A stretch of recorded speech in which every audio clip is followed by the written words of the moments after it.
Hello guys, आप सभी लोग का स्वागत है मेरे चैनल एनिमे सैंपाई पर। और आज मैं आपके लिए विनलैंड सागा के एपिसोड 12 को हिंदी में एक्सप्लेन करूंगा। तो चलिए इस एपिसोड के एक्सप्लेनेशन को शुरू करते हैं। तो एपिसोड की स्टार्टिंग में हम लोग बुढ़े आदमी को मछली पकड़ते हुए देते हैं। तभी वहां पर एस्कलार और उसके बाकी के लोग आ जाते हैं और फिर एस्कलार उसके पास जाकर कहता है क्या मछलियां खाना खा रही हैं? तो वो कहता है खाए या ना खाए, मेरा असली काम तो लोगों को दूसरी ओर ले जाना है। और तुम लोग डेंस हो, मैंने सही कहा ना? लेकिन तुम्हारी इंग्लिश बहुत ही ज्यादा अच्छी है और मैं इसके अंदर एक अलग एक्सेंट देख पा रहा हूँ जो कि मेरे देश के लोग बोलते हैं। तो एस्कलार उससे पूछता है कि तुम दूसरी ओर जाने का कितना लोगे? तो वो कहता है एक इंसान के लिए 2 चांदी के सिक्के, पर मुझे नहीं पता कि तुम सभी को पार करवाने में कितना समय लगेगा। तो एस्कलार कहता है मैं चाहता हूँ कि तुम इस लेटर को वहां पर पहुंचा दो। तो वो कहता है ये किसको देना है? तो एस्कलार कहता है किसी भी अथॉरिटी के बंदे को, और उनसे ये कहना कि ये एस्कलार लीडिया के बेटे ने भेजा है। और फिर वो उसको एक और बार देता है और कहता है ठीक है मैं करूंगा, और फिर वो वहां से चला जाता है। इसके बाद हम लोग ईयर्स को सुनते हुए देखते हैं और एस्कलार वहां पर आकर कहता है क्या स्टेटस है? तो वो कहता है कि वो लोग बस एक ही दिन की दूरी पर हैं। तो ब्योर्न कहता है कल तो तुमने कहा था कि वो लोग 2 दिन की दूरी पर हैं। तो ईयर्स कहता है क्या तुम मेरे सुनने पर शक कर रहे हो? तो एस्कलार कहता है कि वो लोग तेजी से आगे बढ़ रहे हैं। तभी ईयर्स कहता है रुको, और फिर वो सुनकर कहता है वहां पहाड़ी पर 2 घुड़सवार हैं। लेकिन तभी वो लोग वहां से चले जाते हैं और एस्कलार कहता है कि उन्होंने हमें ढूंढ लिया। तो रैगनर कहता है अगर हम लोग हमले की तैयारी कर रहे हैं तो हमें अपना डिफेंस तैयार करना होगा। तो एस्कलार कहता है इसकी कोई जरूरत नहीं है, हम लोगों का उनके सामने कोई भी मुकाबला नहीं है और मैंने मदद मंगवाई है और हमें बस उसका वेट करना होगा।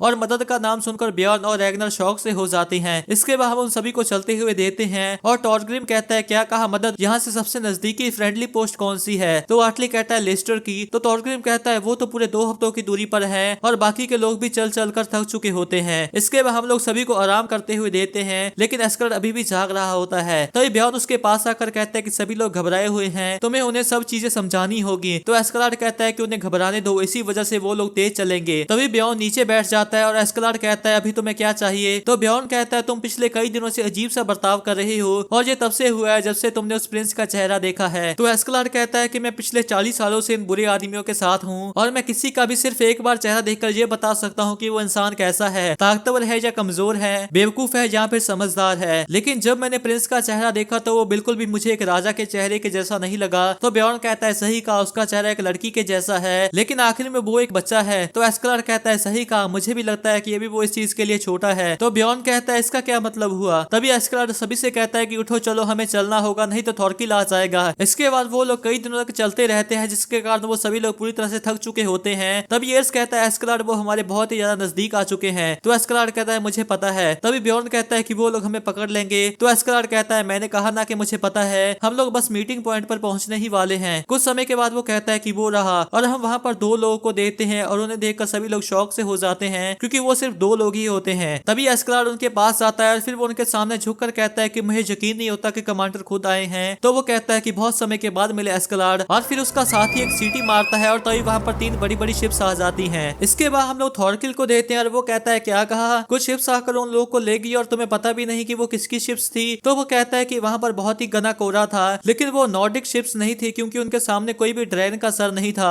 और एक कहता है कि उसके सामने 2 बड़ी बड़ी आंखें थी। तो थॉर्किल कहता है इसका मतलब ये है कि हमने थॉर्फिन को खो दिया है और मैंने कभी नहीं सोचा था कि नदी के उस पार के लोग उनके साथी होंगे। तभी उसका एक साथी बोलता है मतलब ये है कि वो लोग इंग्लैंड के खिलाफ होकर डेनमार्क की मदद कर रहे हैं। तो थॉर्किल कहता है कि तुम्हें कुछ भी नहीं पता, वो इलाका इंग्लैंड का है भी नहीं, उस जगह को वेल्स कहते हैं। तभी नरेटर बोलता है वेल्स इंग्लैंड के पश्चिम में बसा एक पहाड़ी इलाका, पहाड़ों के कारण यहाँ पर संसाधनों की कमी है और यहाँ पर खेती के लिए उपजाऊ जमीन भी नहीं है। रोमन राज के अंत के बाद वेल्स कभी भी एक देश की तरह एकजुट होकर नहीं रह पाया और ये छोटे छोटे राज्यों और कबीलों में बट गया, और उन्हीं में से एक राज्य ने एस्कलार की रिक्वेस्ट का जवाब दिया। इसके बाद हम लोग वेल्स के ईस्ट मोरगांव को देखते हैं और वहां पर रैगनर कहता है तुमने तो कमाल कर दिया एस्कलार, वो थॉर्किल जरूर वहां पर पूरे गुस्से से अपने दांत रगड़ रहा होगा और अब हम लोग शिप्स लेकर सीधा गेंसबर्ग जाएंगे। तो एस्कलार कहता है नहीं हम लोग जमीन से जाएंगे। तो रैगनर कहता है वहां पर शिप्स तो हैं। तो एस्कलार कहता है कि इसे एक बड़े देश के जैसा मत देखिए, 3 वॉरशिप्स भी जैसे छोटे राज्य के लिए काफी जरूरी है। फिर रैगनर कहता है तुम चाहते हो कि हम लोग वेल्स के अंदर से जाएं, ये चीज तो बिल्कुल भी नामुमकिन है क्योंकि वहाँ के लोग हमें पसंद नहीं करते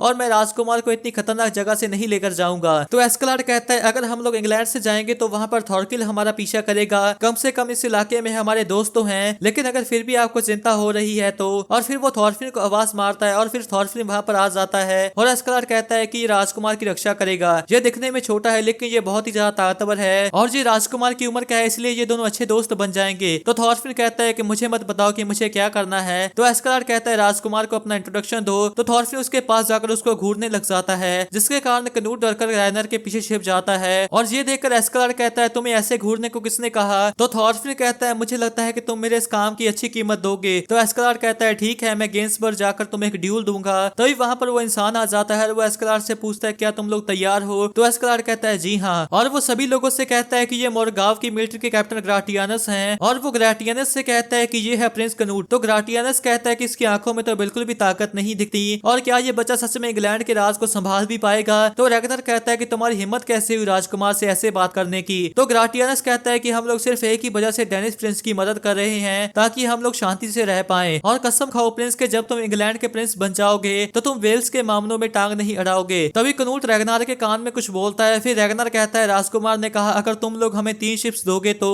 लेकिन तभी ग्रेटियानुस कहता है कि मैंने राजकुमार से पूछा तुमसे नहीं। तो रैगनार गुस्से में कहता है क्या कहा? तो ग्रेटियानुस कहता है छोड़ो, मैं बाद में फिर से ये बात करूंगा। और फिर वो जाते जाते कहता है कि मैं तब तक पेपर्स तैयार करवाता हूँ और तुम लोग चलने की तैयारी करो। और ये सुनकर रैगनार पूरे गुस्से में आ जाता है और ग्रेटियानुस को बोलने लग जाता है, और ये सुनकर एस्कलार्ड पक जाता है। इसके बाद हम उन सभी लोगों को चलते हुए देते हैं और वो सभी लोग अपने इनामों की बात कर रहे होते हैं जो कि वो लोग राजा स्वयं से मांगने वाले होते हैं। तभी आर्टली फ्रेयर से पूछता है कि तुम तो महल में गए हो, तो बताओ कि वहाँ पर क्या क्या है? तो फ्रेयर कहता है कि ज्यादा कुछ कीमती नहीं। तो आर्टली शौक सा होकर पूछता है क्या कहा औरतें भी नहीं? तो वो कहता है नहीं, वहाँ पर बहुत सारी गुलाम औरतें थी। तो उनमें से कहता है तो तुम ज्यादा एक्साइटेड होकर नहीं बोले, क्या तुम्हें लड़कियों में कोई दिलचस्पी नहीं? तो वो कहता है नहीं, बिल्कुल भी नहीं, जिस चीज की मुझे तलाश है उसके सामने सारी दौलत और औरतें फीकी हैं। तभी एक पूछता है तो बताओ हमें कि तुम्हें किस चीज की तलाश है? तो फ्रेयर कहता है असली प्यार की। तो टॉरग्रिम कहता है क्या कहा प्यार? मैंने तो इसके बारे में कभी नहीं सुना। तो आर्टली कहता है कि मैंने इसके बारे में सुना है, सभी क्रिश्चियंस इसके बारे में ही बात करते हैं। तो एक पूछता है कि इसकी कीमत कितने किलो चांदी में है? तो वो कहता है कि इसको चांदी में नहीं मापा जा सकता,